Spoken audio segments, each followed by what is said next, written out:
Mari kita berdoa.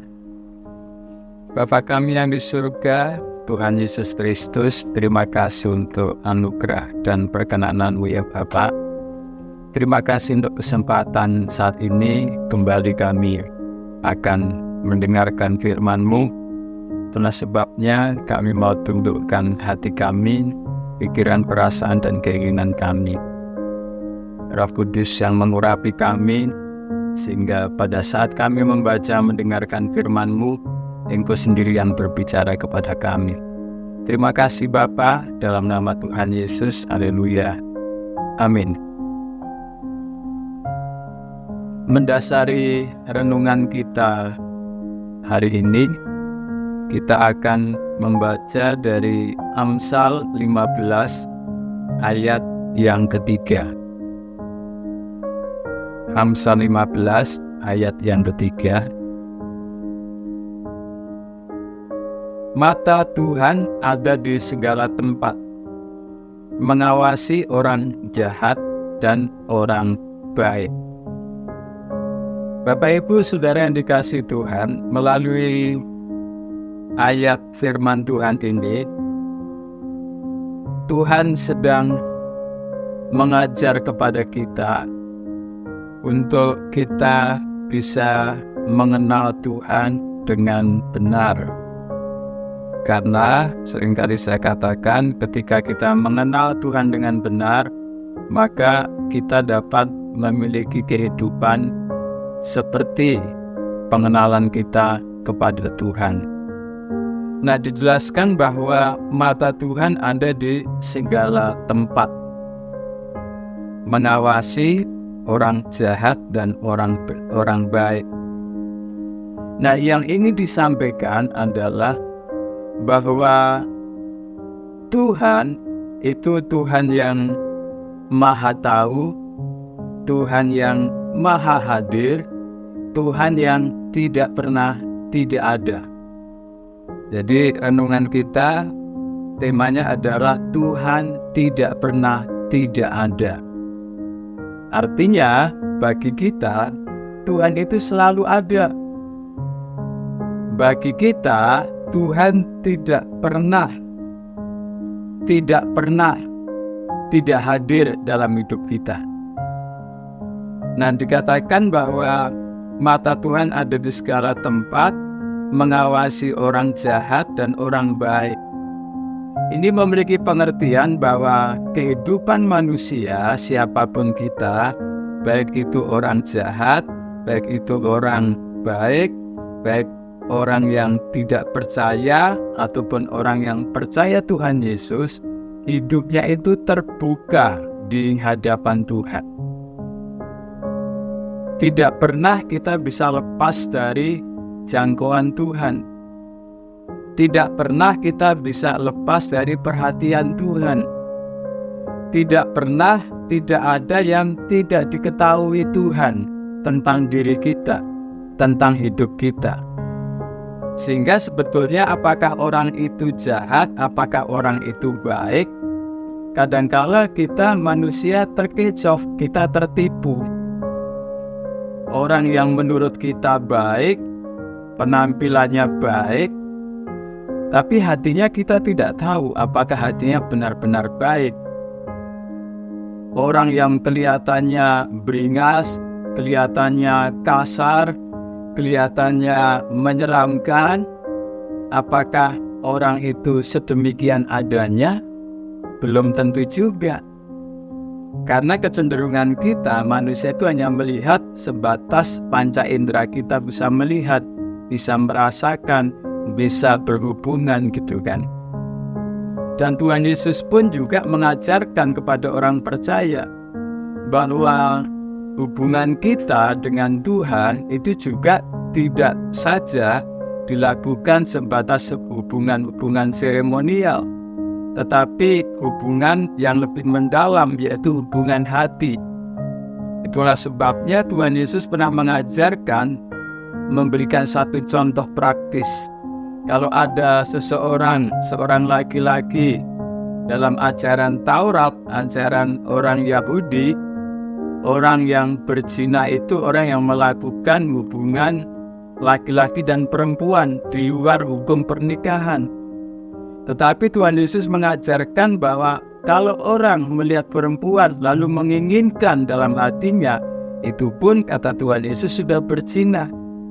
Jadi kalau bicara tentang dosa, itu bukan saja dosa itu sesuatu yang dilakukan, bahkan ada dalam pikiran, ada dalam hati, itu pun sudah menjadi satu dosa. Pikiran yang tidak sesuai firman Tuhan, keinginan hati yang tidak sesuai firman Tuhan, itu pun juga sudah merupakan suatu dosa. Nah, sehingga ketika dikatakan bahwa mata Tuhan ada di segala tempat, mengawasi orang jahat dan orang baik, sehingga kita tidak bisa mengklaim, menilai orang dari tampilan-tampilan luarnya saja. Bisa jadi loh orang itu kelihatan saleh, kelihatan lemah lembut, tapi keras kepala, tegar tengkuk. Wah, banyak juga ada yang demikian. Bukan lemah lembut, lemah gemulai bahkan. Tapi bisa jadi hatinya tidak selembut itu. Hatinya bisa lebih keras dari orang yang kelihatannya sangar, kelihatannya penampilannya menyeramkan. Makanya kembali, kalau kita hanya melihat yang tampilan luar saja, tetapi Tuhan melihat sampai ke kedalaman hati kita. Nah, implikasinya apa bagi kita kalau mata Tuhan ada di segala tempat, mengawasi orang jahat dan orang baik? Kalau ini kita terapkan dalam konteks hubungan kita sebagai anak, Allah sebagai Bapa kita, kita bisa mengambil satu prinsip kebenaran bahwa Allah Bapa itu mengenal betul secara detail siapa kita dan bagaimana kita. Kemudian Allah Bapa kita juga tahu betul apa yang menjadi kebutuhan, apa yang menjadi pergumulan hidup kita, apa yang menjadi kelemahan-kelemahan kita, apa yang menjadi faktor-faktor yang ada dalam diri kita yang membuat kita tidak bisa maju secara rohani, tidak bisa mengenal Tuhan secara benar, tidak bisa maksimal dalam pencapaian-pencapaian kehidupan kita. Allah Bapa kita sangat mengetahui secara detail. Nah, itulah sebabnya kita akan melihat apa yang disampaikan oleh Raja Daud terkait dengan mata Tuhan ada di segala tempat, mengawasi orang jahat dan orang baik. Kita akan lihat di Mazmur 139. Nah, di Mazmur 139, Raja Daud mengajarkan tentang Allah. Katakan judul perikopnya doa di hadapan Allah yang Maha Tahu. Nah, kita lihat Mazmur 139 ayat 1 sampai dengan ayat 6, Raja Daud sedang mengajarkan bahwa Allah Bapa kita itu adalah Allah yang Maha Tahu. Kita lihat ayat 1. Tuhan, Engkau menyelidiki dan mengenal aku. Nah, Engkau mengetahui kalau aku duduk atau berdiri. Seluruh aktivitas yang kita lakukan, kita sedang duduk, sedang berdiri, sedang jalan, sedang makan, sedang mandi, sedang melakukan apapun, dikatakan Engkau mengetahui. Nah, kemudian bukan hanya aktivitas kita, berikutnya dikatakan Engkau mengerti pikiranku dari jauh. Apa yang ada di pikiran kita, Tuhan tahu, mengerti. Kemudian ayat yang ketiga, Engkau memeriksa aku, kalau aku berjalan dan berbaring, segala jalanku Kau maklumi. Artinya Tuhan mengerti, Tuhan melihat. Sebab, nah ayat 4, sebelum lidahku mengeluarkan perkataan, sesungguhnya semuanya telah Kau ketahui ya Tuhan. Bahkan Bapak Ibu Saudara dikasih Tuhan, sebelum kita ngomong pun, kita mau ngomong apapun, Tuhan sudah tahu. Jadi ketika kita akan berdoa, ini menjadi keyakinan kita juga. Sebelum kita mengucapkan doa pun, Tuhan sudah tahu apa yang akan kita doakan. Nah, ayat 5, dari belakang dan dari depan Engkau mengurung aku, dan Engkau menaruh tanganmu ke atasku. Terlalu ajaib bagiku pengetahuan itu, terlalu tinggi, tidak sanggup aku mencapainya. Nah, jadi pelajaran-pelajaran penting dari ayat-ayat yang kita baca bahwa mata Tuhan ada di segala tempat, mengawasi orang jahat dan orang baik. Yang pertama, bahwa Tuhan Allah Bapa kita mengenal secara detail siapa kita dan bagaimana kita.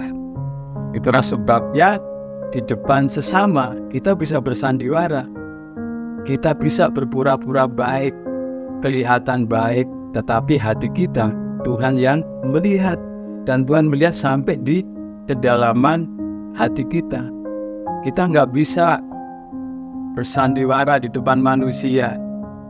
Makanya ada dulu tuh lagu, buka saja topengmu, gitu kan. Nah, jadi kita melihat, menyadari kebenaran ini bahwa Tuhan Allah Bapa mengenal secara detail siapa kita dan bagaimana kita, ini memberikan satu jaminan bahwa dalam menjalani hari-hari ini kita selalu diperhatikan Tuhan. Tidak pernah sedetik pun Tuhan tidak memperhatikan kita. Tidak pernah sedetik pun perhatian Tuhan berlalu dari kita. Nah, kemudian di ayat yang ke-7 sampai dengan ayat yang ke-12, kita lihat, kemana aku dapat pergi menjauhi rohmu? Kemana aku dapat lari dari hadapanmu? Nah, yang pertama tadi pelajaran yang bisa kita ambil bahwa Tuhan Allah itu mengenal kita karena Allah itu Maha Tahu, mengenal secara detail siapa dan bagaimana kita. Nah, yang kedua, Tuhan Allah Bapa kita itu Maha Hadir, sehingga dimanapun kita berada, Tuhan Allah Bapa selalu ada bersama-sama dengan kita. Sehingga kemana aku dapat pergi menjauhi rohmu? Kemana aku dapat lari dari hadapanmu? Jika aku mendaki ke langit, engkau ada di sana. Jika aku menaruh tempat tidurku di dunia orang mati, di situ pun engkau. Jika aku terbang dengan sayap fajar dan membuat kediaman di ujung laut, juga di sana tanganmu akan menuntun aku, dan tangan kananmu memegang aku. Jika aku berkata, biarlah kegelapan saja melingkupi aku, dan terang sekelilingku menjadi malam, maka kegelapan pun tidak menggelapkan bagimu, dan malam menjadi terang seperti siang, kegelapan sama seperti terang. Nah, ternyata kita tidak bisa lari dan bersembunyi dari Tuhan. Kita bisa lari, bisa bersembunyi dari manusia, tetapi tidak dari Tuhan. Nah, seringnya kita manusia ini menjadi seperti Adam. Pada waktu ada di Taman Eden, kita lihat apa? Ketika Adam hidupnya mulai nggak benar, dia bersembunyi dari Tuhan di Kejadian pasal 3. Dan Adam bersembunyi di mana? Di balik pohon. Nah, kita ternyata nggak bisa lari dari Tuhan, bersembunyi dari Tuhan. Kita bisa lari dari sesama, bisa bersembunyi dari sesama, dari manusia, tetapi tidak dari Tuhan. Nah, implikasinya apa? Implikasinya bahwa tidak ada yang bisa kita sembunyikan di hadapan Tuhan. Allah Bapa kita yang pertama, Tuhan yang tahu detail siapa kita dan bagaimana kita, termasuk apa yang kita butuhkan dalam hidup kita. Kemudian yang kedua, Tuhan Allah Bapa kita, Tuhan yang Maha Hadir, sehingga kita tidak bisa lari, tidak bisa bersembunyi dari hadapan Tuhan. Nah, ini mendorong kita bahwa kita yang pertama tentunya memberikan satu pengharapan bahwa apapun, bagaimanapun kebutuhan hidup kita, pergumulan kita, Allah Bapa kita mengetahui dan sanggup menolong kita. Yang kedua, kita tidak bisa lari, tidak bisa bersembunyi dari Tuhan. Artinya apa? Memberikan satu implikasi bahwa kita tidak bisa sembrono hidup di hadapan Tuhan, tidak bisa main-main hidup di hadapan Tuhan. Apalagi kita sebagai anak Tuhan, sebagai hamba-hamba Tuhan, sebagai pelayan Tuhan, maka hidup kita tidak bisa hidup sembrono, tidak bisa hidup bermain-main, hidup bersandiwara, hidup berpura-pura. Kita tidak bisa, sebab Tuhan Maha Tahu, Tuhan Maha Hadir. Itulah sebabnya melalui firman Tuhan bahwa Tuhan matanya ada di mana-mana, mengawasi orang jahat dan orang baik, memberikan satu pelajaran kepada kita bahwa yang pertama Allah Bapa kita tahu secara detail siapa dan bagaimana kita.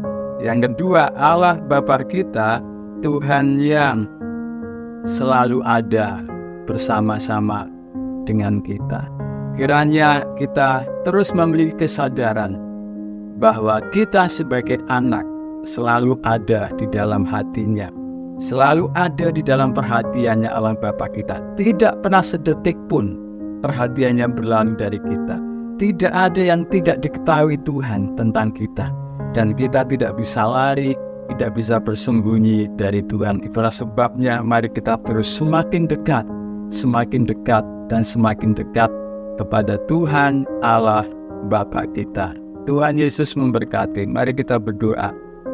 Terima kasih Bapa, kami mengucap syukur karena Engkau Allah Bapa kami yang mengerti secara detail siapa kami dan bagaimana kami. Bahkan Engkau mengetahui apa yang menjadi pergumulan kami, kebutuhan kami, bahkan kelemahan-kelemahan kami, keterbatasan kami, kendala-kendala hidup kami Engkau tahu. Dan Engkau Allah yang Maha Hadir, yang selalu ada di setiap situasi kehidupan kami. Tidak pernah Engkau tidak ada, tidak pernah Engkau tidak hadir. Berikanlah kami kesadaran Roh Kudus bahwa kami tidak pernah dibiarkan sendirian, sehingga hari-hari kami menjalani kehidupan kami bersama Tuhan. Berkatilah umat-umat-Mu ya Bapa, yang sakit Engkau yang menyembuhkan, yang lemah Engkau yang menguatkan, yang terikat Engkau yang melepaskan, yang memiliki masalah persoalan kehidupan Engkau yang menjadi jawaban bagi mereka. Kasih anugerah kuasa-Mu menaungi umat-umat Tuhan dimanapun mereka berada. Terima kasih kami sudah menerima anugerah dan berkat-Mu di dalam nama Tuhan Yesus. Haleluya, haleluya. Amin. Tuhan Yesus memberkati.